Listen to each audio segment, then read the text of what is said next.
Апрельские сосиски. Можешь несколько слов каких-то. Давай, давай, рассказывай. Что-нибудь. Ну что, 16 апреля жарим сосиски, дело открыть. Все коротко и ясно. Стой.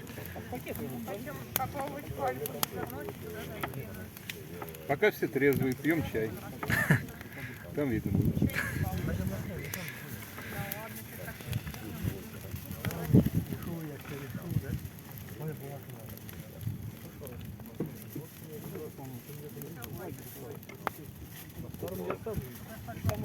Хорошо, жаль.